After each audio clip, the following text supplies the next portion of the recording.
to truth-telling.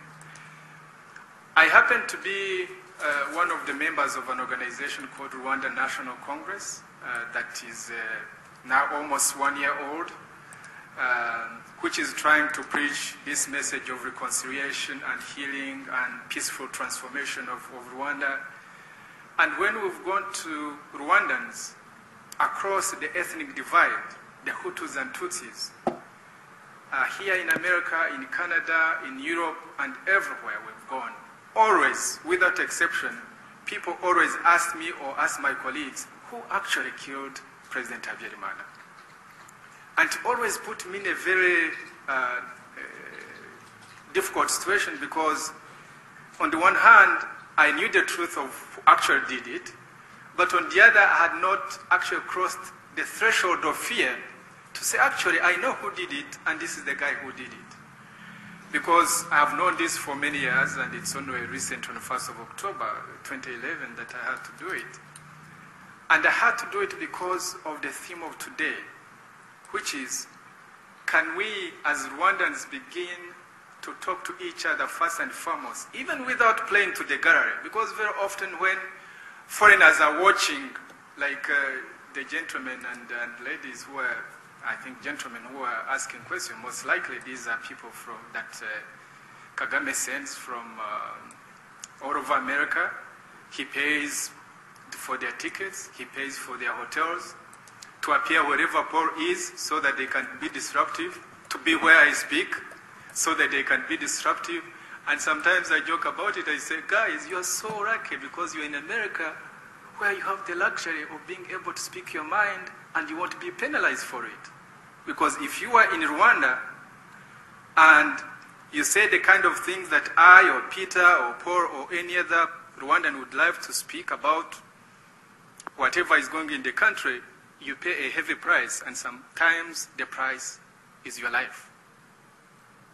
Why I like this whole,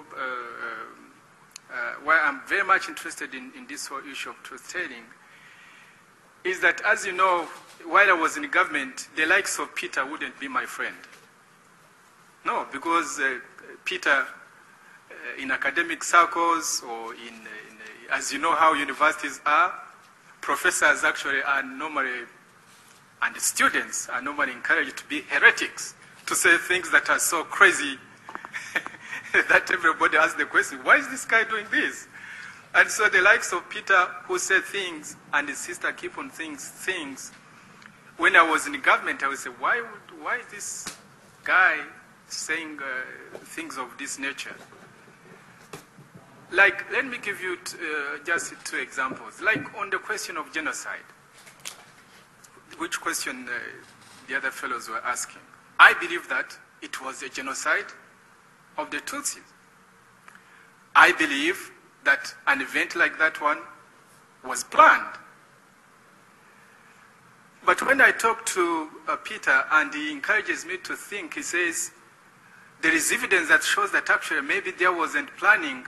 I don't shut my mind and say, no, Peter, don't even go there. I don't want to listen to that.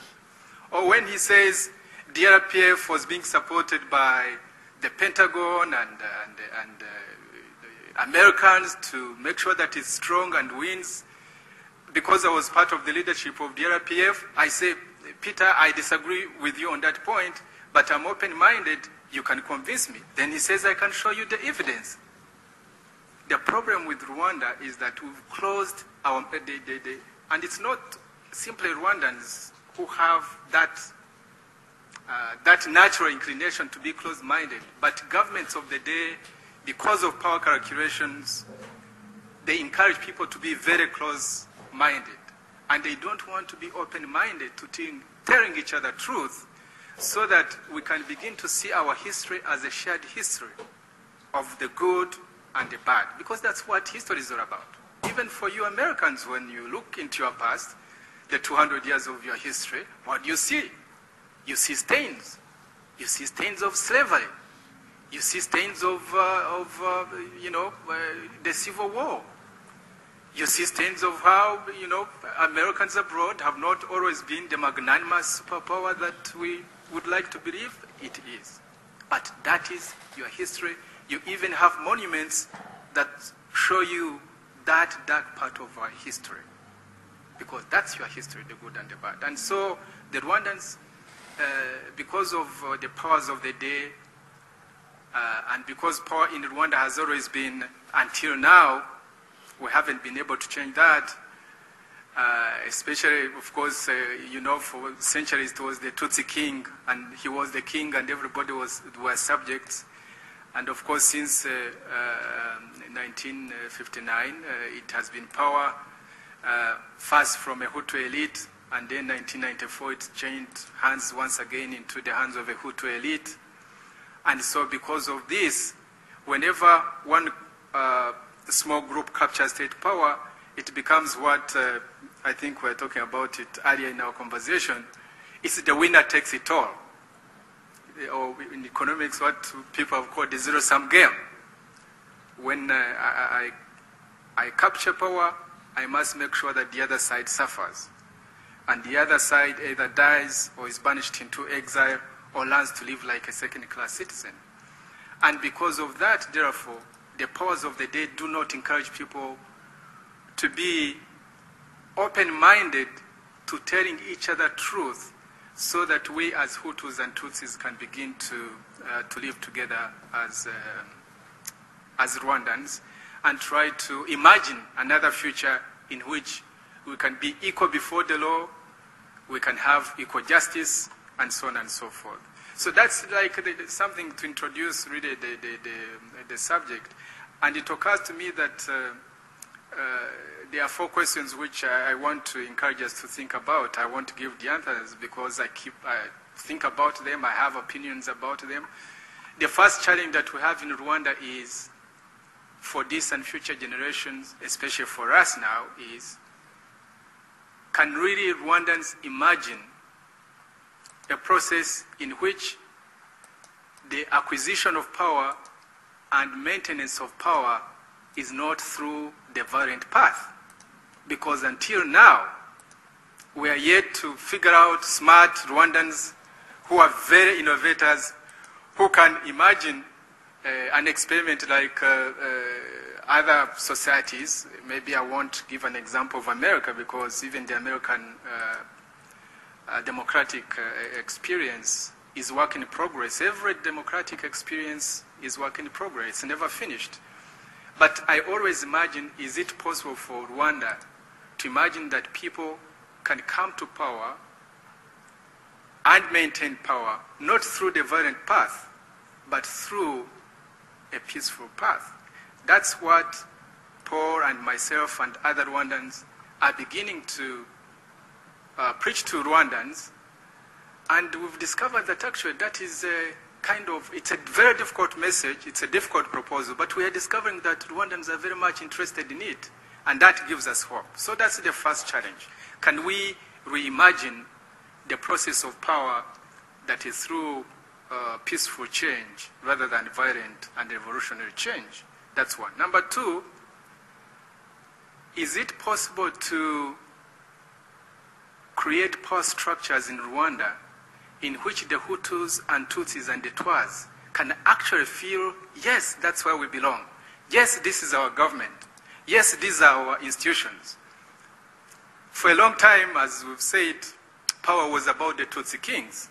And you know how monarchical governments, monarchical institutions operate. I won't even spend much time on that. Or even how colonial governments operate. I won't spend time on that. But since 1959 to date, we've had governments in which either Hutus can feel, this is, even when the majority of the Hutus are marginalized, if there is a Hutu president and power in Rwanda is very much centralized, it's in the hands, in the past it was in the hands of the king, and then of course in the hands of a president, whether Hutu or Tutsi. And so even when people are marginalized, they still feel, actually this is our president. He's a Hutu president. Of course, I see it these days, and it's kind of interesting, because when you talk about power in Rwanda today, and you tell the Tutsis, by the way, I happen to be a Tutsi. Maybe I should have mentioned that in the very beginning, whatever that means. If that's important to you, you should know that. Because my mother told me so. I don't see how else you could be able to figure out whether I'm Tutsi. I'm sure if I had asked you, some of you would have said I'm a Hutu, others would have said I'm a Tutsi. It doesn't matter. I'm Rwandan first, and secondarily, if I'm interested on a good day, I will say, yes, I'm a Tutsi. But to me, that's very, very much secondary. But I think the idea that people in Rwanda should be able to look at themselves into the powers that there are in Rwanda is very important, so that we don't go through these cycles of saying this is a Hutu government, this is a Tutsi government, but this is a government that represents all the people. So how do we democratize the institutions in Rwanda so that they represent everybody and they protect everybody instead of being seen as an institution or the rule of one man? Because for now, what we have in Rwanda is the rule of one man. That's the second thing. The third thing is about truth, which is the subject of today. I won't spend much of the time, but can we really use truth-telling amongst ourselves as a tool or as a mechanism of actually achieving healing and reconciliation? If you can imagine that since 1959 up to 2011, there is not a single family in Rwanda that has not been affected by the tragedy of Rwanda. Not a single family, whether Hutu or Twa or Tutsi.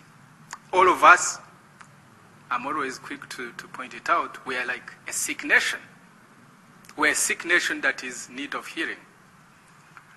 And so I believe that I happen also to be a medical doctor, and I was taught when I was in medical school that when a patient approaches you, if the patient has an insight into how his condition, especially patients who have mental illness, but it applies to every patient, if they have an insight into their condition, you are able to work with this patient on the treatment.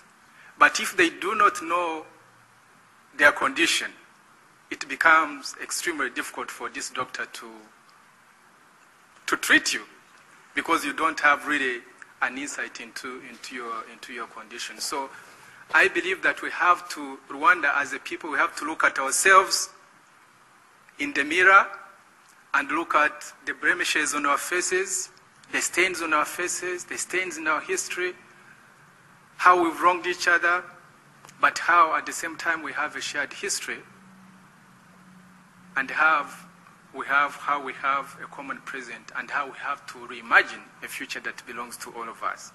So that can only take place if we can be truthful to each other. And lastly, it's not a topic that we want to get involved in, but it's also about the well-being, the total well-being of Rwandans in general, that this has to be a shared well-being in terms of socio-economic development. You've heard many times in Rwanda these days, especially in international circles in America, the United Nations, in Britain, how Rwanda is such a wonderful place. The streets are paved. They have even, by the way, since you were last there, Ambassador Flatten, they have even planted palm trees. I understand, I haven't been there for a while. There are palm trees all the way from the international airport to... So and most foreigners will never go beyond Kigali, the capital city.